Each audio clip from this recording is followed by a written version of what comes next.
Bom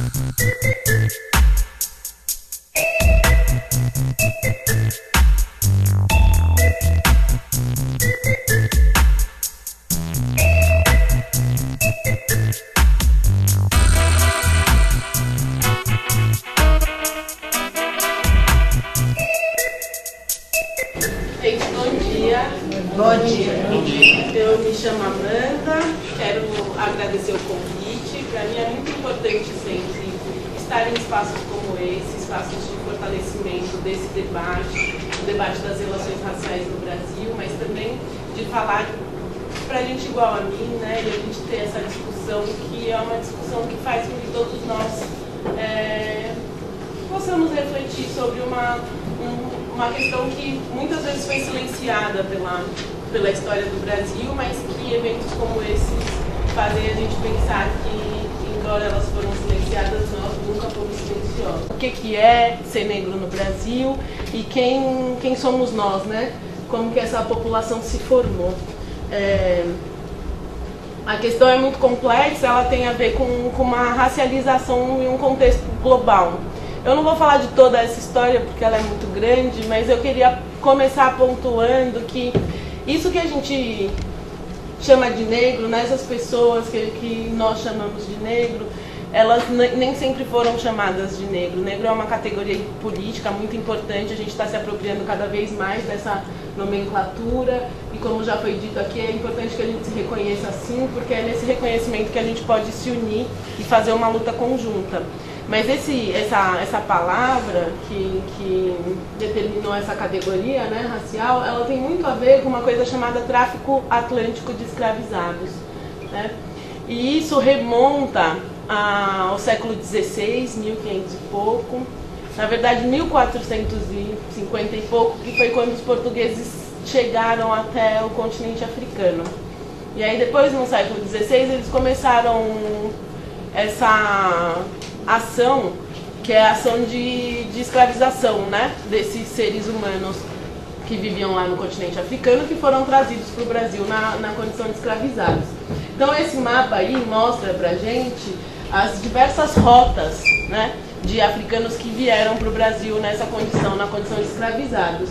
A gente vê que eles vieram de vários lugares e ao longo de tempos muito diferentes. É importante a gente olhar esse mapa só para a gente ver que esses africanos que a gente chama hoje de africanos, eles na verdade eram homens e mulheres de povos diferentes, de culturas diferentes, de línguas diferentes e de vidas muito diferentes. Isso faz com que os africanos que vieram para o Brasil sejam pessoas muito diversas. A gente chama todos eles de africano porque também é uma categoria um pouco política, da gente identificar, né, por esse continente, quem são essas pessoas que vieram para cá. Mas é importante que a gente reconheça a diversidade que o continente africano tem também.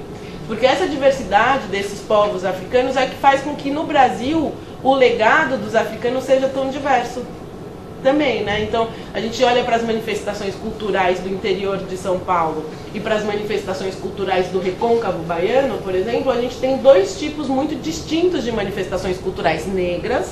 E são distintos porque os negros que vieram para cá e para a Bahia são negros diferentes, né? São africanos de lugares diferentes. E eu digo isso porque até hoje a gente ainda tem um preconceito muito grande em relação ao continente africano, né? A nossa imagem geral da África, como é que é? Pobreza, miséria, fome. A gente olha para o continente africano como um lugar assim. E claro que no continente africano tem miséria, pobreza e fome, como tem no Brasil, né? E a gente nem precisa ir muito longe. Hoje mesmo, vindo para cá, eu vi que isso está acontecendo na nossa cidade. Então, no continente africano tem isso, mas também tem muitas outras coisas, né? Tem estados consolidados, tem reis e rainhas, monarquias, que a despeito de ser favorável ou contra, elas existem, tem vários minérios, tem gente muito rica, enfim. Então, essa diversidade é uma diversidade importante para a gente retomar essa imagem de África com alguma complexidade que faça a gente se enxergar como negro aqui no Brasil, remontando a raízes mais complexas, né? Não só essas raízes da miséria. Então esse tráfico atlântico fez com que viessem aqui para o Brasil, como a gente viu no vídeo que a Andrea já exibiu, entre 3 milhões e meio a 5 milhões e meio de africanos na condição de escravizados.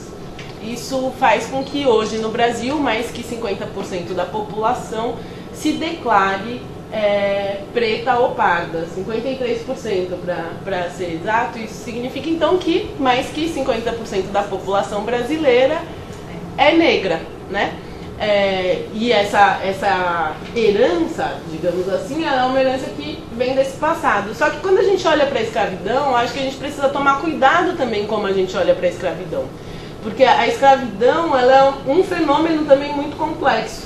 E fez com que essa população negra no Brasil fosse resultado dessa complexidade. Então, você pode passar o slide para mim? Então, isso é só uma planta de navio negreiro, que eram as embarcações que traziam os africanos para cá, na condição de escravizados. Eu quero que vocês percebam como eram calculadas a quantidade de pessoas que vinham para o Brasil, né, nesse caso, mas para as Américas numa mesma embarcação. Vejam que eles calculavam muita gente, né? Porque eles também tinham uma taxa de cálculo considerando as pessoas que iam morrer, que iam ser jogadas ao mar, né? O Oceano Atlântico é um cemitério a céu aberto e muitos corpos de africanos estão lá, né? Ainda hoje nos banham, né? Banham o nosso litoral. Essa imagem é muito forte do quanto o Brasil também está marcado por essa trajetória, que é uma trajetória de sangue, que a gente não pode se esquecer. Só que eu queria que a gente olhasse essa imagem pensando numa perspectiva um pouco diferente, que é a ideia de pensar que essas pessoas que saíram do seu continente, nessa situação aqui, elas vieram para o Brasil e elas construíram uma trajetória de resistência. Então isso é também para a gente pensar em como nós, nas nossas ações cotidianas, como a gente pode se fortalecer de histórias como essas, de pessoas que viram o seu passado, a sua identidade, toda a sua trajetória ser silenciada e ainda assim conseguir, dentro dessa trajetória, construir estratégias de resistência, chegar aqui no Brasil e construir novas redes de solidariedade, novos campos de luta, novas ações e interlocuções para transformarem o Brasil nesse Brasil negro que a gente vive hoje. Então, uma das coisas que eu acho bastante importante é a gente fugir um pouco dessas imagens que são imagens como a imagem desse artista, que chama Rugendas, que é um artista junto com outro artista muito famoso que chama Jean-Baptiste Debré, que vieram para o Brasil numa missão retratar imagens do negro no Brasil, né? E boa parte dos nossos livros didáticos, inclusive o vídeo que a André exibiu, usam as imagens do Debré para retratar como é que viviam os negros durante o período da escravidão. E aí eu queria que a gente olhasse para a imagem junto. Ela está um pouco escura, mas eu mostrei a planta do navio negreiro para vocês, né? Vocês se lembram a quantidade de gente que via numa mesma embarcação. Será que ela é compatível com essa imagem? Não, né? Então isso vai criando uma imagem na nossa cabeça do negro que aceita, do negro subserviente, do negro lânguido, né? Que é o negro que está sofrendo os males da escravidão, está num navio negreiro, mas ele está deitado tranquilo, relaxadão, como se essa viagem fosse uma viagem de turismo.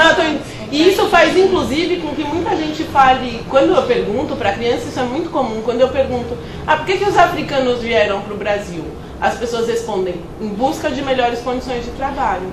Por que elas respondem isso? Porque uma imagem dessa faz parecer que é isso, que ele estava lá, né, na vida dele, na sociedade dele, no povo dele, e aí quando ele decidiu procurar um melhor lugar de trabalho, ele pegou um navio desse, veio tranquilão e chegou no Brasil, quando isso não é verdade, né? Quando essa história é uma história de sequestro, de pilhagem, e que a gente precisa reconhecer ela desse jeito, e não com essas imagens que são propagadas pela essa missão francesa, tanto do Debré quanto do Rugendas. Estou dizendo isso porque a gente precisa entender essa diversidade que eu estava falando antes para vocês, e a gente também precisa começar a olhar para essa história como uma história que é sim uma história de horror, é uma história de tortura. A gente não pode perder a dimensão de tortura que teve essa história, mas a gente também precisa entender que nessa história de horror e tortura muitas pessoas conseguiram resistir e transformaram essa resistência num legado importante para a nossa cultura e para a nossa identidade hoje, né? Essa também é uma figura agora do Debré. Ele chama, a legenda que ele mesmo deu é Diferentes Nações Negras, né? E eles catalogavam, classificavam essas pessoas como um pouco como um herbário, como se classifica planta, e um pouco também como se classifica animal, né? E isso tem muito a ver com a ideia, a noção, a criação da noção de raça, né? O Márcio acho que vai falar um pouco sobre isso, mas essa cientificização das pessoas, né? Essa criação de categorias de diferenciação, fazer com que essas pessoas elas sejam pintadas de modo diferente, muitas vezes exótico também, né? Então o negro é o outro e esse outro é diferente, e esse diferente não é bom, ele é ruim, ele é a princípio muito exótico. Então eu estou trazendo isso porque isso também é uma imagem que reforça esse tipo de acepção, né? Que pode criar na nossa cabeça imagens que façam pensar que negros são catalogáveis. E, curiosamente, se a gente olha para dados da justiça hoje, por exemplo, do nosso sistema prisional, a gente vai ver que o tipo de retrato ele é muito parecido com esse tipo de retrato aqui. Você pega o perfil, você retrata a orelha, você faz... Então, esse é um legado que ele está aí, a história tá transmitindo ele, que a gente também, na minha opinião, precisa olhar com mais crítica e também se negar um pouco mais a essa relação. Você pode passar para outra imagem? Então, essa história, que é a história do tráfico atlântico de escravizados, fez com que esses negros viessem do Brasil, que hoje a nossa população seja mais que 50% negra, né? Que a gente ocupasse aqui diferentes espaços e também que o capitalismo se modernizasse, se estruturasse, né? E fizesse o que a gente chama... na corrente teórica do marxismo, a acumulação primitiva do capital, né? Então, essa população africana que veio para o Brasil na condição de escravizada, ela estruturou a base do que seria o sistema capitalista mercantil, né? Isso quer dizer que boa parte dessa pujança assim, econômica que hoje vive a Europa se estruturou com base na exploração dessa população que foi transformada cativa aqui na Europa, aqui no Brasil, em outros lugares da América também. Só que essa população não aceitou isso de um jeito tranquilo, como uma imagem do Debré pode nos fazer acreditar. Essa população resistiu e no Brasil existiram várias formas, né, de se contrapor a essa situação. Que eu imagino que é uma coisa que a gente faz aqui, eu imagino que vocês também, que a gente no nosso cotidiano, vivendo as agruras aí que nos impõem, a gente também vai se organizando, se encontrando, para também encontrar estratégias de resistir ao que o mercado de trabalho hoje faz conosco, né? Então essa população, uma das formas de resistência que é bastante relembrada por todos nós, e eu imagino que vocês conheçam também, são a formação dos quilombos, né? A gente tem uma figura muito importante que virou um herói, né? Um grande nome para fazer a gente repensar o que é essa história, que é o Zumbi dos Palmares. E Palmares foi o maior quilombo que o Brasil já viu existir. Ele ficava na capitania de Pernambuco, que atualmente é Alagoas, né? E ele teve quase 100 anos de duração. E dentro dele, na verdade, existiam várias outras formas de quilombo. E essa população aproveitou uma brecha do sistema colonial brasileiro dessa época. Nessa época, o Brasil se dedicava muito à produção de açúcar, né? A economia era açucareira. E nesse período também, uma coisa assim da divisão dos territórios, da ocupação do Estado brasileiro, nesse período também... o Brasil viveu algumas invasões, entre elas uma grande que foi a invasão holandesa. Então nessa disputa assim, de Portugal com a Holanda, estavam ali as duas potências disputando. Esses negros sacaram que estava rolando uma luta que não era uma luta deles. O que eles fizeram? Cortaram um caminho E nessa brecha que o sistema fez, eles construíram esse sistema de quilombos que depois se espalhou pelo Brasil afora.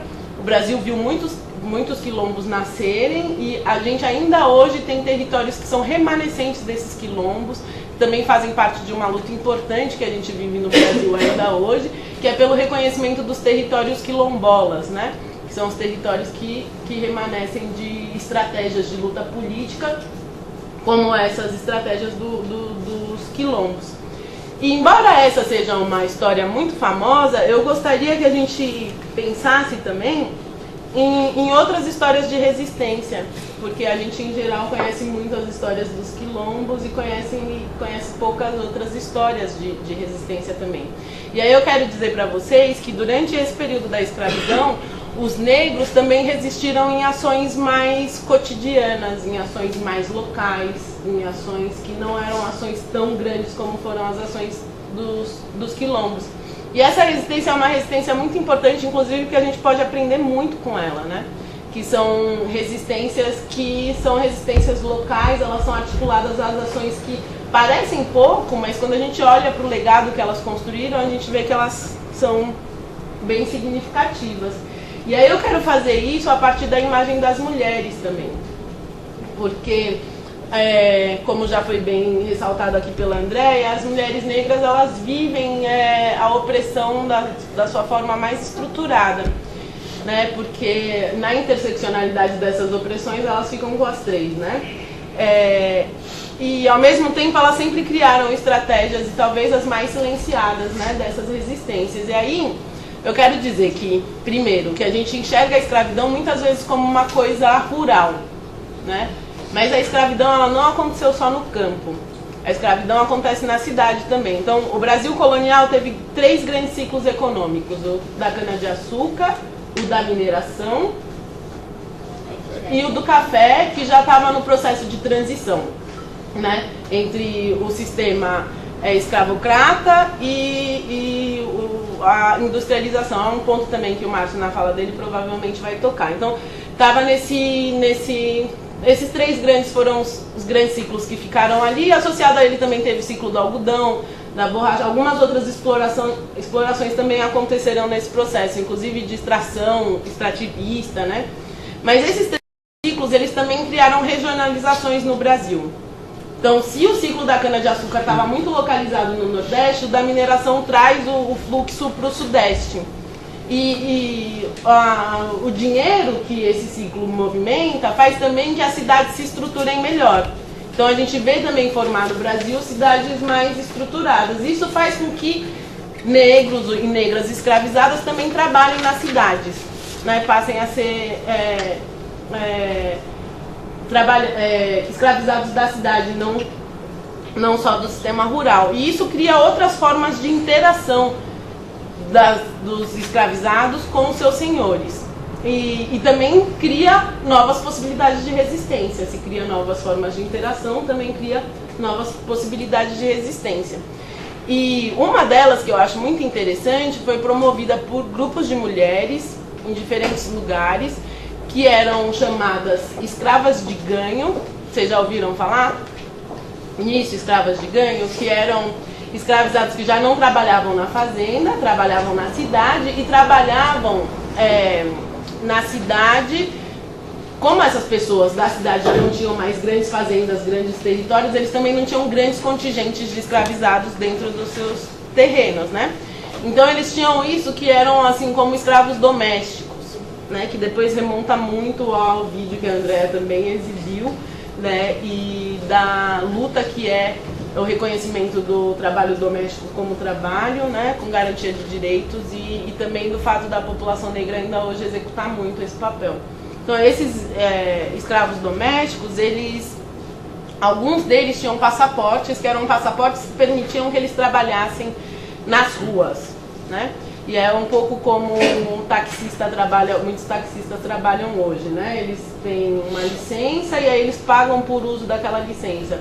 Essas pessoas também tinham que pagar por trabalhar na cidade, ou dar o dinheiro que recebiam na cidade para os seus senhores.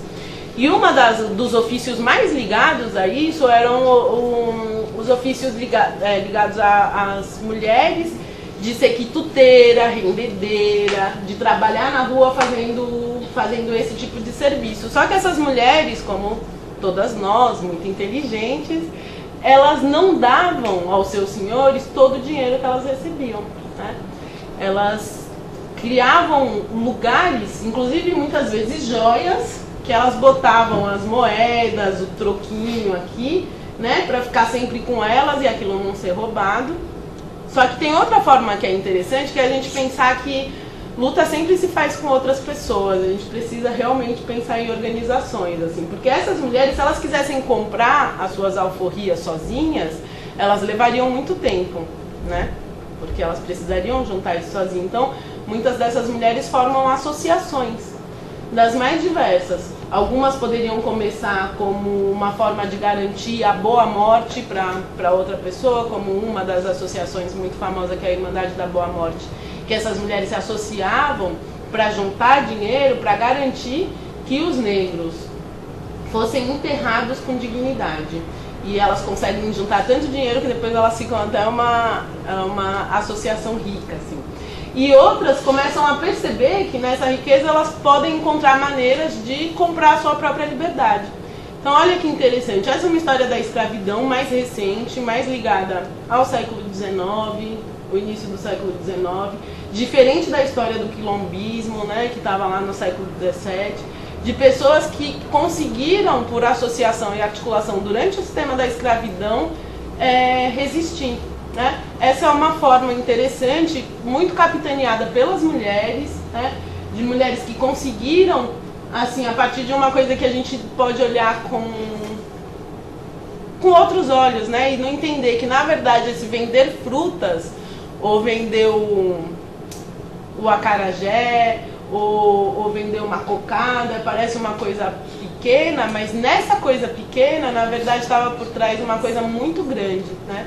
Que era uma forma de articulação incrível, que fez com que essas mulheres conseguissem se libertar, e não só que elas conseguissem deixar legados até hoje. A venda do acarajé é uma instituição quase tão antiga quanto a Bahia, como a gente pensa hoje, esse estado, né, que as pessoas vendendo esse bolinho que hoje ele até tem a ver com o símbolo da cultura nacional, mas a gente pode se perguntar quantas pessoas comem esse bolinho sabendo dessa história que esse bolo tem. Além de outros, né? De outras associações com religiosidade, que muitas dessas mulheres conseguiram criar espaços de resistência para suas religiosidades que não eram cristãs e que foram muito vilipendiadas, as pessoas achavam muito ruim, porque ser do candomblé é coisa do diabo, e elas conseguiram resistir também a partir dessa ideia de que se elas acreditam tem valor, e que se tem valor vou resistir até o final para garantir que isso se mantenha, né? Essa é de uma série de fotografias muito interessante de um fotógrafo que chama Cristiano Júnior, e que retratou no Brasil no século XIX várias imagens, né, de pessoas escravizadas. E aí, todo esse movimento, tanto esse movimento do quilombismo, quanto esse movimento de associações, de pessoas resistindo em conjunto, quanto outros movimentos que são ainda mais silenciosos e que só hoje a historiografia brasileira tem olhado, que são, inclusive, que são imagens associadas aos negros brasileiros como uma coisa ruim, mas que funcionou durante muito tempo como uma estratégia de resistência. Por exemplo, você está num trabalho de 18 horas, como dizia lá, e eu fazer o máximo para nessas 18 horas trabalhar o mínimo que, né? O mínimo que não é mínimo, porque você trabalha 18 horas, significa que mesmo você fazendo muito gato, você ainda vai trabalhar muitas horas. Mas essa ideia de corpo mole é, na verdade, uma ideia de uma estratégia de resistência. Então você está me obrigando a trabalhar muitas horas e quer que eu esteja aqui o tempo inteiro, super animado, ativo e... Não, né? Então eu vou ficar aqui, você virou as costas, eu vou largar as coisas. Não vou fazer. Olhou, então estou aqui trabalhando de novo, né? De criar essas estratégias, de também criar estratégias para ser vendido para lugares onde estejam pessoas próximas. né? Outras pessoas que possam criar espaços de resistência comigo. A gente ainda faz isso hoje, quando a gente procura trabalhar perto de parceiros que possam fortalecer a nossa luta dentro dos nossos espaços de trabalho. Então, tudo isso que a gente faz hoje não é novidade, essas coisas estão aí, elas estão acontecendo, elas aconteceram ao longo de muitos séculos aqui no Brasil, que são formas da gente se encarar e encontrar maneiras de fazer o nosso cotidiano ser melhor. Então, e tudo isso são coisas que a gente vai fazendo e muitas vezes a gente não percebe quando é que isso vai dar resultado, né? Então, a escravidão durou no Brasil mais de 350 anos.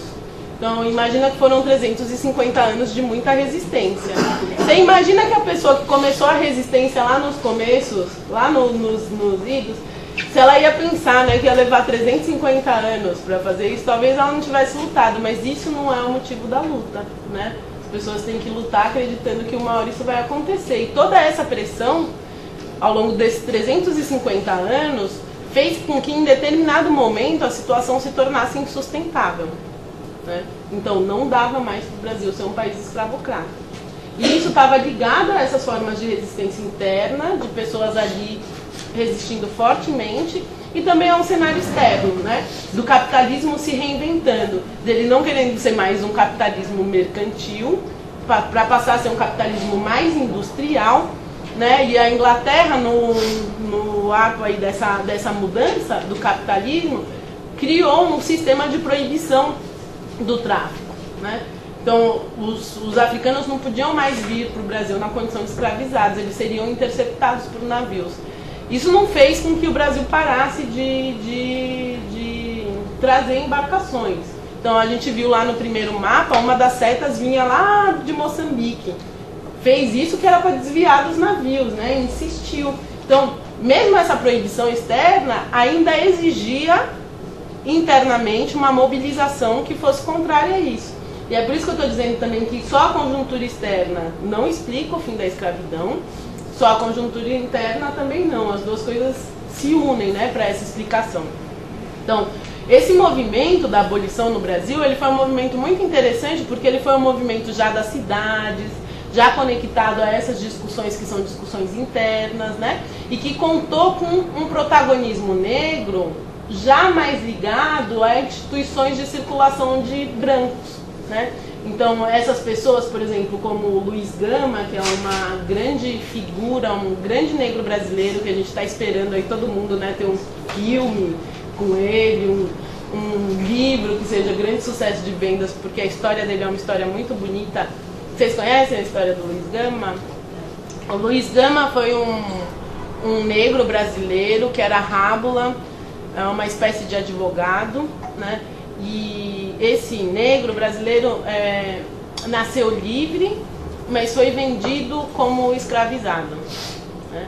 É uma criança que nasceu livre, mas depois foi vendido como escravizado. Imagina que processo, que tortura psicológica, né? Você nascer livre e depois ser vendido como escravo. E ele veio para São Paulo, e aqui em São Paulo ele foi vendido para uma família que também tinha filhos da idade dele. E esses filhos tinham aula, né, particular de ensino. E o Luiz Gama ficava ali na espreita, todo esperto, o tempo inteiro também, aprendendo com os filhos dos senhores de escravos, né? Isso quer dizer que ele aprendeu a ler, a escrever.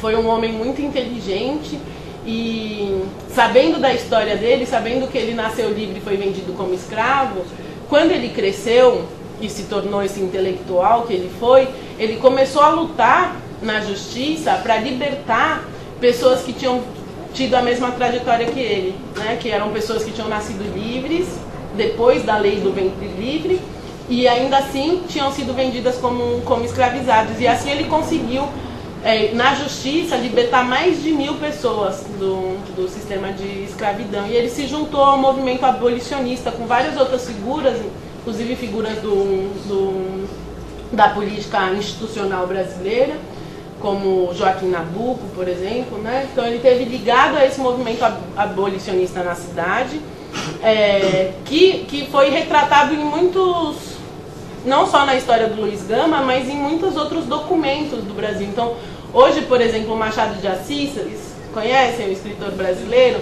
O Machado de Assis, ele tem muitos contos que revelam qual que era a situação do Brasil nesse período, né? E as agruras, com muita ironia do que era o sistema de escravidão e como a elite se comportava diante desse sistema de escravidão também, né? Então, essa situação, né, que leva à abolição, ela é uma situação que tem uma conjuntura de muita luta, muita disputa, tem muita gente querendo fazer com que isso aconteça. Então, quando a princesa Isabel assina a Lei Áurea, né, em 13 de maio de 1888, essa assinatura, ela é resultado da manifestação de muitas pessoas, não só naquele período do final do século XIX, como muito antes, como a gente tem visto até agora, né? Isso também é para dizer que a nossa luta, embora ela não pareça, uma hora ela vai dar um resultado muito bom, viu? Como esse resultado aqui. Então, isso é o pátio do Paço Imperial, no Rio de Janeiro, no dia 13 de maio de 1888. Vejam que tem muita gente na rua, né? Eles estão fazendo uma manifestação, né? E essa manifestação é a manifestação que diz dessa história de resistência, né? Então, quando o Estado brasileiro, nesse período, assina a Lei Áurea, eles estão fazendo isso porque essa população se manifestou. Então, a manifestação é que garante que a princesa Isabel tome essa postura, né, de decretar uma coisa que já estava insustentável. E aí a gente precisa pensar o que aconteceu no período do pós-abolição, né? Porque essa abolição aconteceu, mas não houve preocupação do Estado brasileiro à época de construir políticas de reinserção dessa população. E isso também tem muito a ver, de novo, com o sistema capitalista, né, que cria a propriedade privada da terra, e esses negros, sem nenhum espaço de terra, eles não tinham como produzir, né? Nem ter como morar, nem ter como produzir também. Então, isso é uma distorção do sistema brasileiro, mas não só aqui, que é de toda a terra tem um dono. Em geral, o dono da terra são sempre os mesmos, né? Então, aí quem está aqui, né? Não sei vocês, mas eu sofro com isso, pagando aluguel, então... porque essa ideia de que a terra tem um dono e o dono é alguém que, enfim, tem muito dinheiro, não somos nós. E isso aconteceu com essa população que se viu fora do sistema da escravidão, mas se viu preso a um outro sistema, né? Que era esse sistema que fazia com que eles não pudessem ter um lugar onde se estabelecer, onde plantar, onde criar suas vidas. E eles também não foram inseridos pelo mercado de trabalho da época. Vocês devem imaginar, esse período tem a conjunção de duas situações políticas bastante complicadas. Uma é que o Brasil entra no projeto do racismo científico eugenista, que estava rolando na Europa no final do século XIX, e o outro é que eles decidem que eles vão trazer mão de obra, aí é mão de obra, né? A mão de obra imigrante.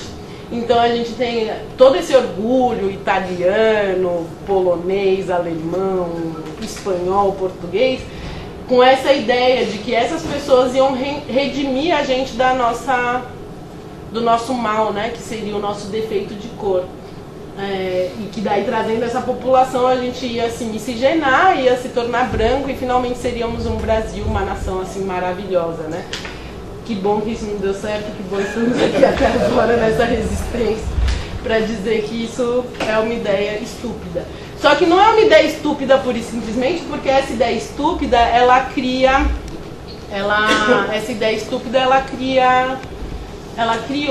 uma instituição do racismo, né? E hoje a gente vive com essa institucionalização do racismo. Para terminar minha fala aqui, que eu já estou no meu tempo, eu só queria dizer que uma coisa que é interessante é que depois, no período do pós-abolição, se a gente não foi inserido no mercado de trabalho, se não foi dado terra para a gente, ao mesmo tempo se interessaram pelos símbolos da nossa cultura. E isso criou uma distorção muito grande. Você pode voltar um pouquinho antes? Isso criou esse interesse por símbolos da nossa cultura, né? Então, se o negro não servia para ser o dono da empresa, se ele não podia ser alocado no sistema financeiro, ao mesmo tempo ele tinha um valor, que era o valor do futebol, o valor do samba, o valor do maracatu, o valor da congada, o valor da umbigada. Então o Brasil, se ele não aloca essa população negra no seu sistema de forças produtivas, econômico, ele aloca essa população no sistema cultural. Só que essa alocação no sistema cultural também é bastante contraditória, ela é muito perversa. Ela tem várias situações complicadas que vão nos levar à democracia racial, você vai falar disso também, né? Que vai nos levar a uma deturpação mesmo do modo como a gente concebe a população negra. Isso tem muito a ver com o período, que é um período varguista aqui no Brasil, de adoção de determinados símbolos da identidade negra como símbolos da identidade nacional. Entre eles o samba e a capoeira. Percebam, eu sou capoeirista e sou sambista também, né? Mas eu gostaria que a gente, não estou dizendo isso contra o samba ou contra a capoeira, mas o fato de eu ser capoeirista ou sambista não me garantiu que eu entrasse na universidade, não me garantiu, foram outros sistemas que fizeram isso comigo. Então, esses símbolos da cultura negra, embora eles sejam importantes, eles não fazem com que nós, negras e negros, consigamos ascender a esse sistema político, como você mostrou, econômico, né? Então, embora isso sejam símbolos importantes para a nossa identidade, espaços de fortalecimento, eles têm um limite. Esse limite foi colocado pelo próprio Estado, quando ele determina onde é que vai desfilar a escola de samba e que a capoeira agora é um movimento de academia e não de rua, né? Então, esses símbolos da cultura negra, transformados em símbolos da identidade nacional, eles não são feitos a partir de uma reflexão que possam fazer com que a gente pense o lugar do negro na sociedade de fato. Com isso, é muito difícil, né, falar um panorama da história do negro no Brasil, porque para falar disso eu deixei de falar de muitas outras coisas, e várias outras coisas que também são muito importantes, né?